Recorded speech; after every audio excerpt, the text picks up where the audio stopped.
Здравствуйте, это радио Крым Реалии, с вами Александр Янковский. 17 августа, вот в эту субботу, в Симферополе состоялся форум общественно-политических сил крымско-татарского народа. Такое название ему дали его организаторы.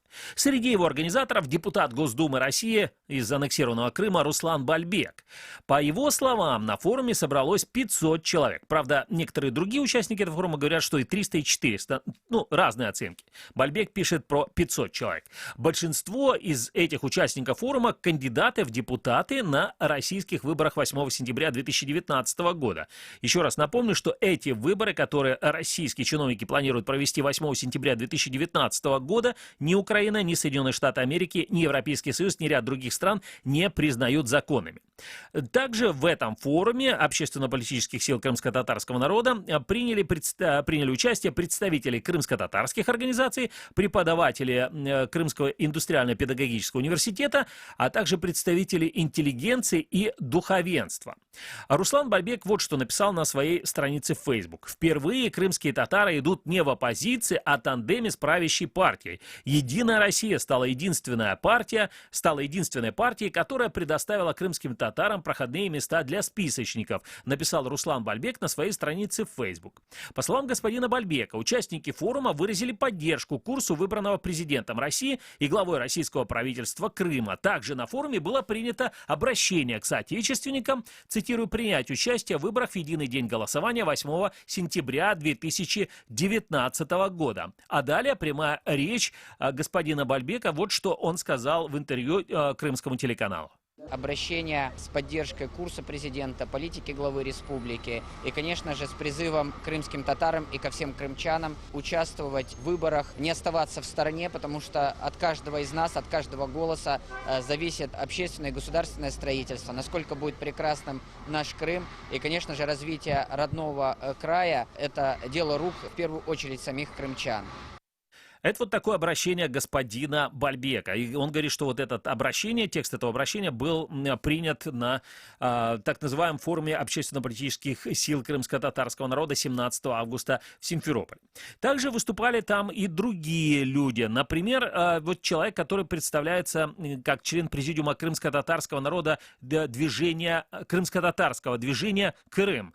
Его зовут Руслан Якубов. Но помимо того, что он представляется как общественник, на самом деле он еще и заместитель главы российской администрации Симферопольского района. Он рассказал о том, что вот большинство из того, что сделано в последние 5 лет после российской аннексии в Крыму для крымских татар, это именно заслуга движения Крым. По инициативе членов движения «Крым» были включены и на сегодняшний день реализуются такие масштабные проекты, как Соборная мечеть, как реставрация Бахчисарайского ханского дворца, как строительство политехнического центра. По инициативе уже непосредственно местных активов реализуются масштабные проекты на местах, строительство дорог, школ, детских садов, строительство жилья. И мы видим, что большинство из кандидатов в местные органы власти – это также активисты движения «Крым». Это, напомню, вы сейчас слышали Руслана Якубова, члена президиума движения Крым и заместителя главы российской администрации Симферопольского района. А ранее также появились сообщения, что избирательный штаб партии «Единая Россия» в Белогорске возглавил экс-мэр этого города Альберт Кангиев. В марте 2014 года он запомнился, наверное, не только в Крыму, но и по всей Украине тем, что назвал референдум, который проводился в Крыму, незаконным. Цитирую: «На мой взгляд, данное действие ничего общего, кроме названия, с референдумом не имеет». По мнению Кангиева, проведение референдума противоречило Конституции Украины. Он также отметил, что нет ни времени, ни технических возможностей в достаточной мере подготовиться к его проведению. Все, что происходит сейчас в Крыму, напомню, речь тогда шла о событиях марта 2014 года, рано или поздно будет иметь правовую оценку, сказал Альберт Кангиев. Но вот кто, значит, присутствовал на этом форуме, вот о чем шла речь на этом так называемом форуме общественно-политических сил крымско-татарского народа. А мы постараемся выяснить в нашей программе сегодня вот что. что. Насколько вообще вот такое пристальное внимание партии «Единая Россия» к представителям крымско-татарского народа, почему оно появилось вот только сейчас, перед выборами? С чем связано ли это действительно с выборами, или, может быть, есть уже какие-то дальнейшие договоренности, а может быть, есть и какие-то, знаете, может быть, будет какое-то облегчение, действительно, может быть, там подконтрольные России чиновники, они услышали требования народа. Я приглашаю к разговору Ахтема Чайгоза, заместителя главы Меджлиса крымско-татарского народа. Ахтем ага, здравствуйте. Добрый вечер. Ваша оценка вот этому собранию под названием «Форум общественно-политических сил крымско-татарского народа». Для чего его проводили? Кто все эти люди? Ну, это ряд людей известных своей активностью работы в периоды до оккупации Крыма. В общем-то, еще до оккупации разные российские структуры пытались иметь влияние через определенные группы крымских татар. Видимо, тогда мы это расценивали как влияние на территорию Крыма. Однако впоследствии мы поняли, что это готовилась такая вот некая группа работать среди крымских татар. Лояльность всегда их интересовала со стороны крымских татар. Ничего это не дало. Попытки первых подонков собрать в группу и выдать их как альтернатива Меджлису не сработала. Сейчас идет вторая группа подборка таких же мерзавцев. Поэтому я уже говорил свое мнение, что несмотря на то, что часть из них имели, скажем так, репутацию нормальных и хорошо воспринимающихся среди нашего народа, они не должны, наш народ сейчас не должен обмануться и не идти на поводу, так как эти часть людей перешли к оккупантам в помощь. Среди них и Альберт, который, в принципе, в те времена, я имею в виду до оккупации, больше всегда интересовался, как себя пристроить. Это и период 2002 года выборы в Верховную Раду Крыма, пренебрегая интересами, в общем-то, своих соотечественников, лез по карьерной лестнице, потом он был назначен главой администрации, и опять-таки под давлением соотечественников он был оттуда смещен. Всегда, когда мы встречались с ним, сквозила его личная заинтересованность. В 2014 году мы тоже с ним непосредственно с нами советовался, я имею в виду с Бахчисараем, и со мной, и с Умеровым по ситуации с референдумом. И тогда, я помню, выезжал и встречался с несколькими главами сельских советов Белогорского района, где были крымские татары. И вот нам удалось тогда объяснить, что нельзя организовывать проведение референдума. И Камгиев, и в том числе еще двое голов сельского совета на это откликнулись, поддержали нашу такую позицию. В дальнейшем, видимо, он все эти годы искал возможность, как себя проявить. Также там участвовал Рисуль, который отсидел почти год Лефортово, и, видимо, ценой его освобождения явилось то, что он окажется не просто сам только лоялен к оккупационной власти, но и будет инструментом в руках этих оккупантов. Что делать? Да, Ахтем, скажите, у меня такой вопрос. Скажите, вот также на этом так называемом форуме общественно-политических сил речь шла о том, что сейчас депутатами разных уровней, вот в этих подконтрольных России крымских советах являются 55 крымских татар. Но вот господин Бальбек говорит о том, что это надо все количество увеличивать, и вот якобы там на форуме собралось почти 500 человек, и вот это большое количество будет депутатов кандидатов в депутаты пойдет в депутаты, вот должны, чтобы услышали требования крымских татар. Вот они, именно они, по мнению господина Бальбека, и будут представлять крымских татар теперь в отношениях с российскими чиновниками. А какова позиция Меджлиса по этому поводу? То есть вот что вы собираетесь делать? Как вы собираетесь реагировать на проведение этих выборов? Позиция Меджлиса не менялась, и народ ориентируется в своей борьбе против оккупации на позицию Меджлиса. Это должны все хорошо понимать. И именно это, понимая и не добиваясь результата, в кавычках, лояльности крымских татар, они предпринимают новые, как им кажется, методы. Каких бы людей новых они там один-два не находили, это все равно под маркой предательства идет. Поэтому народ на это не купится. То, что они там со всего Крыма снова согнали туда активистов и попытаются так сказать, под эгидой Рисуля, Кангиева каким-то образом вовлечь один из таких ранее мощных регионов, как Харасу-Базарский, то есть Белогорский. Это, в общем-то, всем известно, что ранее там Бахчисарай, Харасу-Базар, Судак, Симферополь, они определяли за счет своего количественного состава проживающих крымских татар на этих территориях, да, вот как бы были флагманами.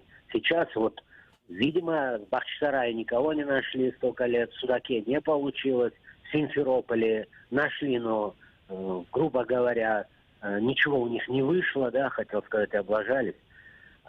Теперь вот в Харасу-Базаре с возвращением Рисуля решили вот эту старую команду, в кавычках, влиятельных людей сгруппировать и выйти и попробовать на примере этого района вот сделать начало формирования вот второго эшелона людей, лояльных к оккупационной власти, сотрудничающих с оккупационной властью. А вы когда Ничего говорите нет. про Рисуля, вы имеете в виду господина Велиляева, да? Да. Да, Да, он тоже там присутствовал, и ему тоже, в общем-то, поручена хозяевами определенная роль. Понятно, спасибо вам. Ахтем Чийго с нами был на связи, народный депутат Украины и заместитель главы Меджлиса крымско-татарского народа. Мы продолжаем нашу программу. Напомним, о чем мы сегодня говорим. 17 августа в Симферополе состоялся так называемый форум общественно-политических сил крымско-татарского народа. И среди его организаторов также депутат Госдумы России из аннексированного Крыма Руслан Бальбек. Он рассказал, что якобы на этом форуме собралось 500 человек, и большинство из них это кандидаты в депутаты на российских выборах. И господин Бальбек говорит, что это вот в основном все кандидаты от партии будут от партии «Единая Россия». Именно якобы они должны представлять интересы крымско-татарского народа в отношениях с российскими чиновниками, с российскими органами власти, которые действуют с 2014 года на территории аннексированного Крыма. Далее продолжаем нашу программу. Будем беседовать с Рафисом Кашаповым, активистом из Татарстана и членом правления Всетатарского общественного центра. Рафис, здравствуйте. Здравствуйте, добрый вечер. Огромное вам спасибо за доверие, за интерес. Хотелось бы, да, Рафис, хотелось бы услышать ваше мнение. Вот эти вот методы, которые и сейчас Россия использует на территории Крыма, насколько эти методы, они испробованы в других регионах соседней России, там, где вот, где российскому руководству удалось вот абсолютно сделать из национальных республик, может быть, да, выбить вот эту национальную составляющую. Есть ли какие-то вот у вас опыты, наблюдения? Что можете сказать по этому поводу? Во-первых, хотел бы сказать, в России никогда справедливых выборов никогда было. Никаких референдумов, выборов.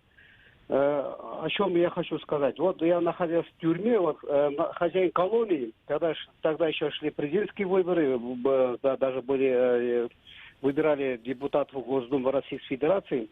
Хозяин колонии говорит, вот нам нужен такой процент. Или вы будете наказаны. Вот в таком же формате на данное время 8 сентября будут проводиться выборы в Крыму, оккупированном. Да, я хотел бы вспомнить слова, опять повторить. Я уже в прошлом, когда эти слова говорил, за что я отсидел в тюрьме. Адольф Гитлер говорил, Датсинок был немецкой землей, и она останется немецкой землей. Владимир Путин говорил, что Крым всегда был, полуостров Крым всегда был и останется территорией Российской Федерации. Вот после захвата 2014 года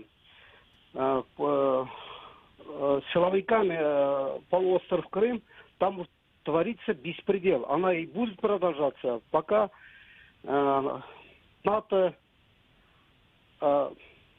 Организация Объединенных Наций, также европейцы дружно, если не выкинут военных и этих оккупантов из территории полуострова Крым. Но есть еще второй момент. Руководство Милли Меджлис крымско-татарского народа, руководителей Мустафа Джамилев, Рифат Чубаров, Ахмед Чигоз, Ильмир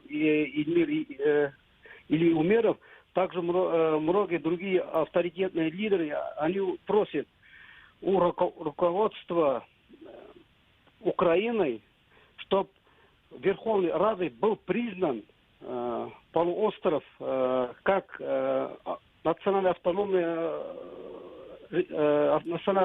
крымско-татарского народа. Если это было бы узаконено, сложнее было бы политтехнологам Российской Федерации действовать в территории полуострова Крыма. А значит, надо более ответственно, более грамотно подходить к обращениям, к просьбам крымско-татарского народа. Рафис, у меня к вам такой вопрос. Скажите, вот на территории соседней России есть национальные республики, да, вот Татарстан, Башкирия, другие национальные республики, их несколько таких. Но вот на ваш взгляд, а почему Россия не пойдет на то, чтобы, например, предоставить такую автономию крымским татарам в Крыму? Россия это как империйская Москва действует как империя, она всегда ущемляла коренных народов, колонизированных народов. На данное время не только полуостров Крым, крымско-татары колонизированы, там опять же колонизированы украинцы и те же русские, и другие народы. Я бы хотел сказать, именно вот это очень больная проблема для всех национальных республик, и для Урала, Кавказской республики, в том числе и регионах Сибири, которые проживают малочисленные народы. Именно эти национальные республики, национальные окраины дают большой процент, когда проходят президентские выборы, когда проходят выборы в Госдуму, тогда, когда даже проводятся референдумы. Это получается почему-то именно колонизированные народы дают большой процент голоса для отчета Москвы. И, возможно, и у вас также, я думаю, будет. Потому что именно двойное давление национальным республикам идет в России. Это же будет отражаться жителям полуострова Крыма. Понятно. Спасибо вам. Рафис Кашапов с нами был на телефонной связи, активист из Татарстана, член правления Всетатарского общественного центра. Мы продолжаем нашу программу. Напомню, о чем мы сегодня говорим. Вот 17 августа в Симферополе состоялся форум общественно-политических сил крымско-татарского народа. Среди организаторов этого форума депутат Госдумы России из аннексированного Крыма Руслан Бальбек. И вот по его словам, на форуме собралось 500 человек. Сейчас, опять-таки, вот по словам организаторов, крымские татары являются депутатами всего таких людей, депутатов крымских татар на территории аннексированного полуострова всего 55 человек. Это депутаты разных местных советов. А организаторы этого форума ставят задачу, вот, чтобы их было там, 500 человек. Почему так происходит? Почему вот в 2014 году руководство России и крымское руководство, назначенное соседней Россией, такие задачи не ставило, а вот сейчас в 2019 году вдруг появилась такая тема, такие предложения, и появился интерес крымским татарам со стороны российских чиновников. Вот этот вопрос я попытаюсь получить на него ответ у Александра Севастьянова, крымского историка. Александр, здравствуйте. Добрый вечер. Но, на ваш взгляд, вот в чем, есть ли какое-то принципиальное отличие ситуации выборов, крымских выборов 2014 года и 2019 года? Очень простое отличие. Собственно говоря, тогда было больше возможностей участия в выборах. Тогда аж 14 партий принимали в них участие, а теперь только там, по-моему, 8, да? И то с горем пополам зарегистрированные. То есть отличие есть в том, что сужается поле возможности участия хотя бы в какой-то политике. Мгм. А на ваш взгляд, вот почему тогда в 2014 году так мало вот крымских татар, ну вот если по информации того же господина Бальбека, 55 всего лишь человек являются депутатами разных уровней, а сейчас они планируют там провести 500 человек как минимум. Ну, потому что в 2014 году никто особо крымских татар не собирался привлекать к этим выборам, да? Они были не нужны на этих выборах. Они были лишние по понятным причинам, потому что вдруг не так проголосуют. Хотя для них тогда, в 2014 году, был создан даже такой, знаете, специальный фейковый список, да, так называемой Демократической партии России, который состоял полностью из крымских татар. Да, но он не имел шансов пройти вообще какой-либо барьер или набрать хоть какой-то процент голосов, потому что о нем никто ничего не знал, да? Вот. А теперь все очень просто. Надо создать такой зверинец для того, чтобы показывать всем международным структурам, внешним партнерам, или, как сказать, внешним недругам о том, что, ну вот смотрите, как у нас все есть, у нас есть вот и крымские татары, у нас есть и русские, и украинцы, у нас вообще дружба народов, и у нас демократия. Это исключительно создание стеклянного такого зверинца, вот в котором вот будут представлены все. Мгм. А на ваш взгляд, насколько это будет иметь влияние, насколько это будет вот иметь влияние и на внешнюю политику, да, и на ту политику, которая проводит Россия непосредственно на территории Крыма? А никакого, потому что это уже не имеет никакого значения, потому что крымские татары в большей своей части не ходят на выборы после 2014 года, которые организует Российская Федерация. То есть мы знаем, что они не ходили на референдум, мы знаем, что крымские татары, в общем-то, бойкотировали 2014 года. Они провалили в местах компактного проживания выборы в Государственную Думу, что, кстати говоря, судя по всему, перечеркнуло перспективы господина Бальбека стать депутатом во второй раз. А сегодняшняя вот эта акция, это все господин Бальбек думает не о Госсовете Крыма и тем более не о местных советах Крыма. Он думает о своем мандате. И вот он пытается таким образом создать некие волновые движения, чтобы снова как-то попытаться в 2021 году стать депутатом Госдумы. Мгм. То есть, возможно, тогда еще один вопрос. На ваш взгляд, возможно ли создание сейчас вот такой отдельной политической силы на территории аннексированного Крыма, которая бы состояла бы, исключительно из активистов, пророссийских активистов, но крымских татар пророссийских активистов.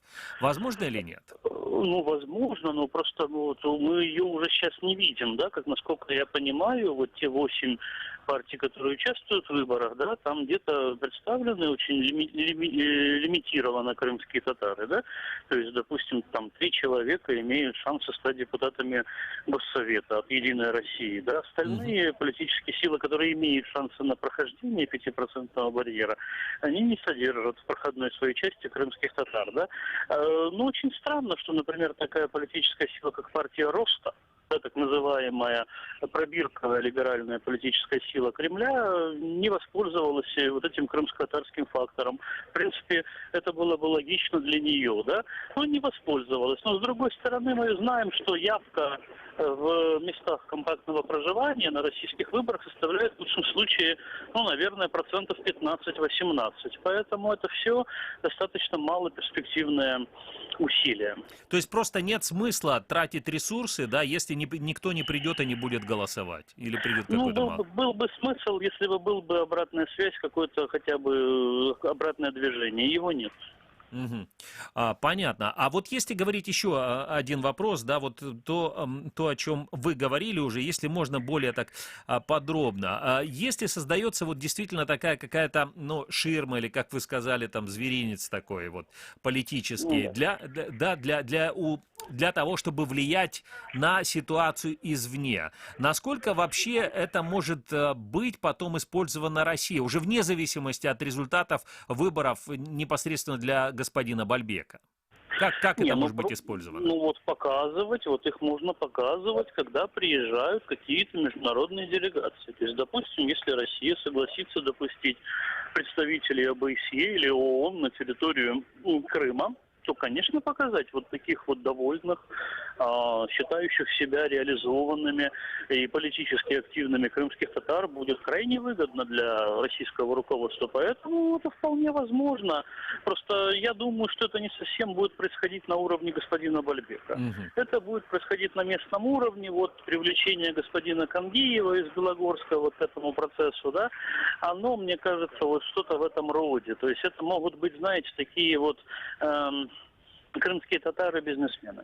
Вот они, вот, чтобы они рассказали, чтобы они, вот мы ведем бизнес в Крыму, у нас все получается, у нас все хорошо. А ведь, в принципе, у них и вправду все хорошо. И вот это возможно. Но это лишь для того, чтобы показать гостям, которые должны убедиться в том, что, ну вот, действительно демократия. Понятно. Спасибо вам, что нашли время пообщаться с нами, с нашими радиослушателями. Александр Севастьянов с нами был на прямой телефонной связи, крымский историк.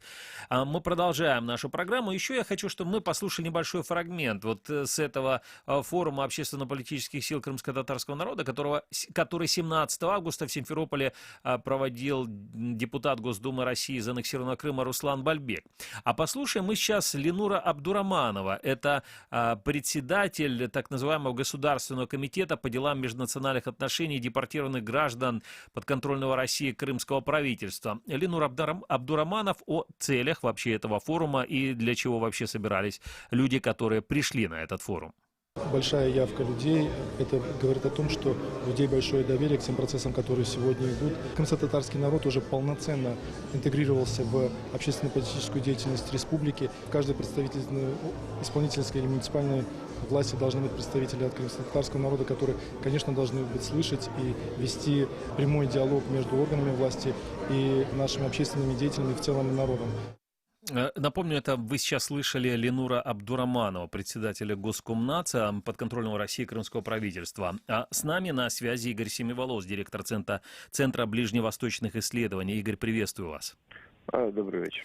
Игорь, ну, ваша оценка, вот получится у подконтрольных России чиновников и у депутатов российских создать какую-то определенную альтернативу проукраински настроенным крымским татарам? Вот в том числе с помощью этого форума общественно-политических сил, который проводили 17 августа в Симферополе, и с помощью участия определенных представителей в списках «Единая Россия». Ну, мені здається, що такі процеси відбуваються постійно, починаючи з моменту окупації. Тобто ключове завдання окупаційної влади – створити лояльні органи кримсько-татарські, оскільки вони чудово розуміють важливість кримських татар і громадської думки кримсько-татарської, ну і відповідно ключове завдання їх – це альтернатива Меджлісу. Тому всі зусилля, починаючи з 2014 року, були спрямовані саме на створення цієї альтернативи. Різні виникали ініціативи, але ми бачимо, що здебільшого ці ініціативи вони були мертво народжені і нічим не закінчилися. Мені здається, що цей форум знаходиться приблизно в тій самій площині, відповідає приблизно тим самим цілям. І оскільки цей форум здебільшого організований владою для демонстрації, власне, і організований колабораціоністами, а для того, щоб підвищити свій соціальний капітал або свою вагу в очах окупантів, то, власне, мені здається, він закінчиться або зусилля цих ініціаторів закінчиться приблизно тем самым. Игорь, а вот тогда такой момент. Вот также господин Бальбек говорит о том, что избирательный штаб партии «Единая Россия» в Белогорске возглавит экс-мэр этого города Альберт Кангиев. А я нашим радиослушателям напомню, что Альберт Кангиев, он в 2014 году, в марте 2014 года был тогда главой Белогорска и называл референдум, который проводился в Крыму, незаконным. И говорил о том, что это мероприятие ничего общего, кроме названия, с референдума не имеет. И также отмечал, что, значит, все, что происходит сейчас в Крыму, говорил он тогда про события 2014 года, рано или поздно будет иметь правовую оценку. То есть, а сейчас он возглавляет штаб «Единая Россия». И получается так, что все течет, все изменяется. И если, может быть, у россиян не получилось это сделать в 2014 году, может быть, их усилия сейчас уже достаточно для того, чтобы это сделать, вот то, о чем мы с вами сейчас говорили, в 2019 году? Ну, є певні, звісно, ви абсолютно праві, коли говорите, що все це змінюється. Але слід розуміти, що я чудово знаю Альберта Кангієва, ми співпрацювали в Карасу-Базарі з ним і знаю його позицію. І він, по-перше, слід відзначити, що він не був членом національного руху кримськотатарського. Він був скоріше нейтральним. Він такий технократ, власне. Його позиція в 2014 році заслуговує на повагу. Щодо сьогоднішнього часу, ну, очевидно, що окупанти знайшли слова, від яких він не зміг відмовитися, або пропозиції, від яких він не зміг відмовитися. Але це не означає, що слова, сказані їм в 2014 році, девальвуються. Тобто, мені здається, що слід уявляти, що всі живуть в певних обставинах окупації, і в цих обставинах окупації так чи інакше люди змушені приймати рішення, в тому числі, які не завжди їм подобаються, які б вони прийняли, якщо б не було цієї ситуації. Понятно, спасибо вам. Игорь Семиволос был с нами на связи, директор Центра ближневосточных исследований. Напомню, что сегодня мы говорили о так называемом форуме общественно-политических сил крымско-татарского народа, который проходил 17 августа в Симферополе.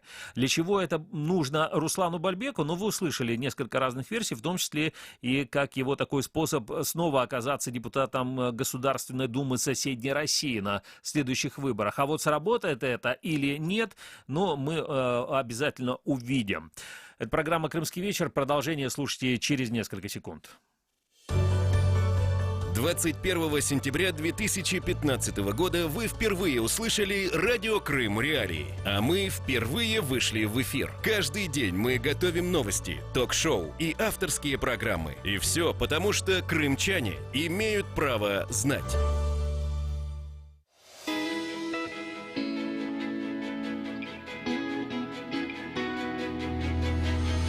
«Крымский вечер» с радио «Крым Реалии». Это «Крымский вечер». В эфире радио «Крым Реалии». С вами Александр Янковский и Елена Римовская. А Елена Римовская принесла нам и вам новости завтрашнего дня. Да, вот начнем, наверное, с новостей в Севастополе. Лопнувшую в море канализацию не починили из-за погоды. Я думаю, что те наши слушатели, которые из Севастополя, не совсем помнят эту историю, когда местный канал обнародовал снимки из космоса, на которых видно, что произошла, ну, скажем так, утечка канализации, да, утечка прорвала канализации трубу в Голубой бухте в Севастополе. И, наверное, помнят, ну, местные жители, поскольку их это волнует, что обещали на 16 августа поремонтировать, но не поремонтировали, потому что сказали, что нельзя спускаться, погружаться водолазом на такую глубину, а речь идет о 35-метровой глубине, вот там, где этот прорыв случился, и при шторме выше 2 баллов.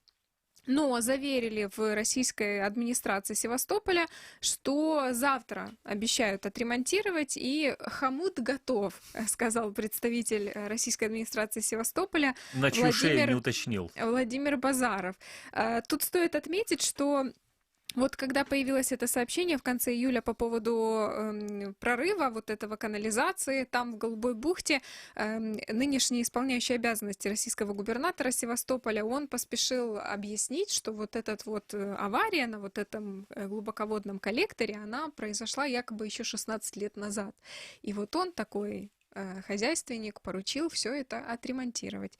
Да, но на самом деле проблема там ведь более глобальная. Это проблема очистных сооружений в Севастополе. И, наверное, ремонт одного глубоководного коллектора не решит там все проблемы. В порядке бреда я бы предложил господину Развожаеву профинансировать создание машины времени, а потом отправиться в прошлое на 16 лет назад и не допустить утечки вот содержимого этого глубоководного коллектора, который спускается в Черное море. Я думаю, на этой идее, он может заработать не 1,1 миллиарда рублей. Я воспользуюсь случаем и добавлю, что, как вы помните, как-то сооружение новых очистных сооружений в Севастополе — это объект Российской федеральной целевой программы, и там ведь это вся эпопея с поиском подрядчика, и должны были определить подрядчика, объявляли наново тендер, но не нашли. И сегодня на сайте российского правительства в Севастополе появилось сообщение в стиле, в России не так много, значит, подрядчиков, которые могут такие проекты реализовать, давайте составляйте список, сказал Развожаев. Я так понимаю, что будут теперь напрямую просто обращаться и просить, чтобы кто-то взял на себя назначать. этот проект. Вы поедете в аннексированный Крым и попадете. Да-да, вот вы, Иванов, конкретно попадете под санкции.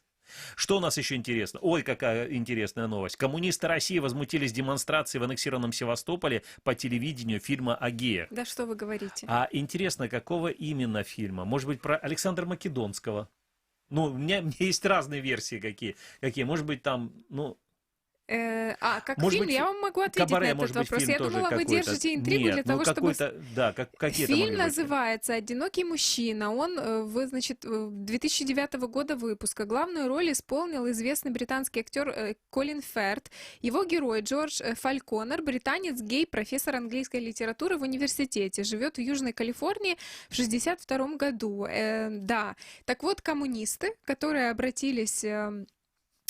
Куда они там обратились? Они возмутились у себя на сайте демонстрации. Что они там отметили? Давайте процитируем, потому что это, конечно, как всегда, очень ярко. Я буду сейчас цитировать, да? Пожалуйста. Позор, что на телеканале СТВ в городе-герое Севастополе гоняют такую похабщину. В этом низкопробном фильме «Одинокий мужчина», вчера транслировавшемся на СТВ, полно сцен голубой любви, что вызывает отвращение у любого нормального человека и патриота. Это важно у патриота. Хочется спросить у канала, есть ли хоть какой-то контроль за содержанием эфира, ведь это издевательство над всеми жителями легендарного города. Говорится в заявлении коммуниста Сидорова.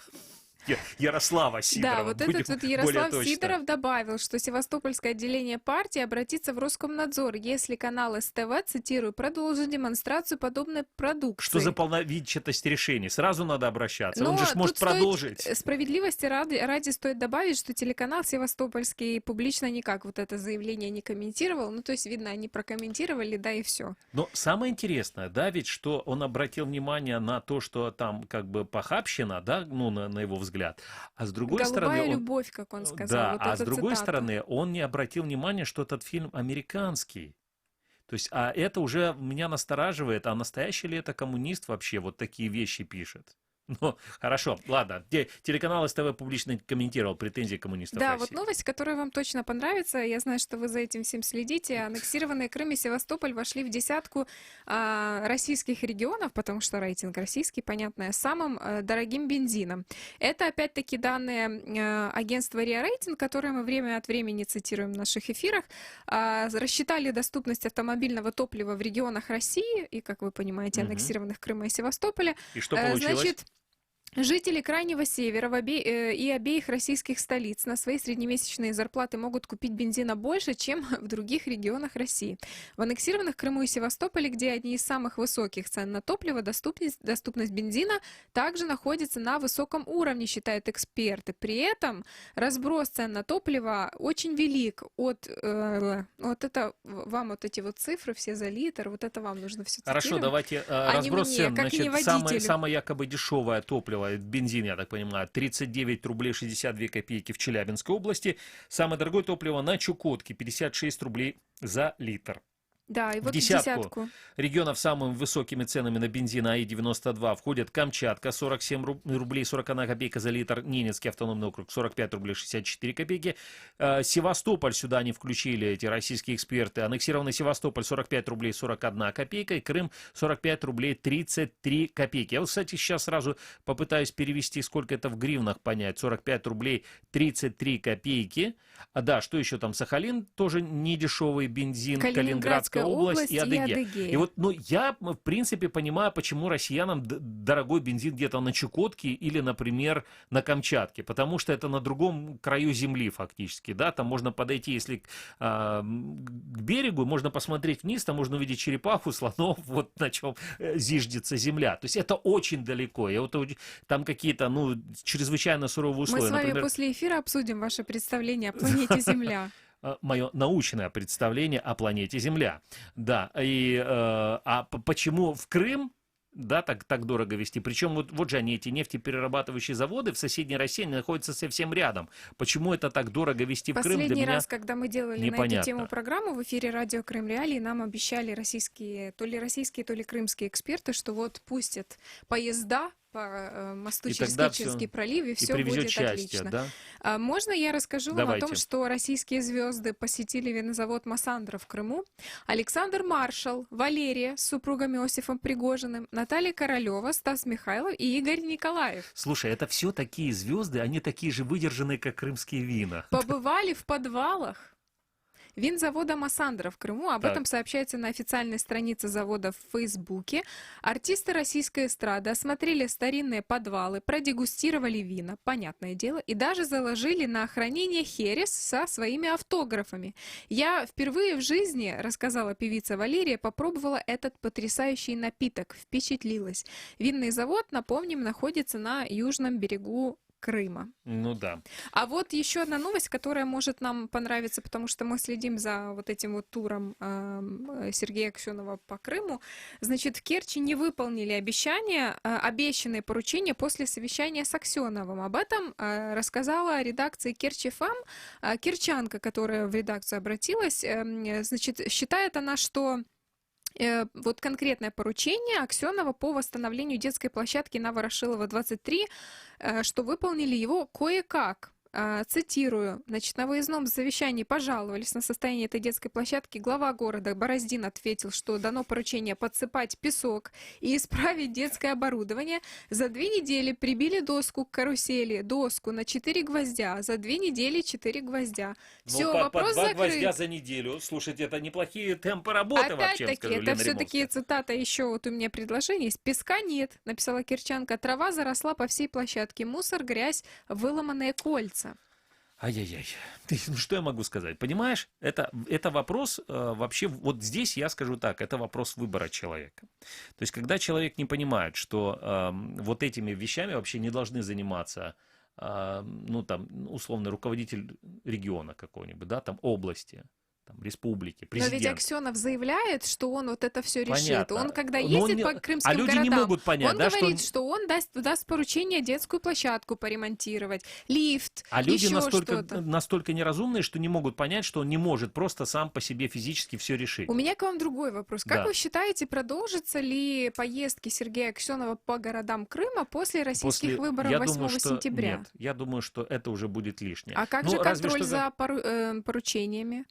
Я думаю, что это может быть только в виде таких триумфальных шествий, знаешь, где будут его встречать. То есть проблема, люди там точно будут лишними после 8 сентября 2019 года на этих встречах. Но они не лишние в эфире радио Крым Реалии. Звоните нам, поскольку мы работаем в прямом эфире. Это радио Крым Реалии, программа «Крымский вечер». Александр Янковский, Лена Римовская. Прощаемся с вами до завтра.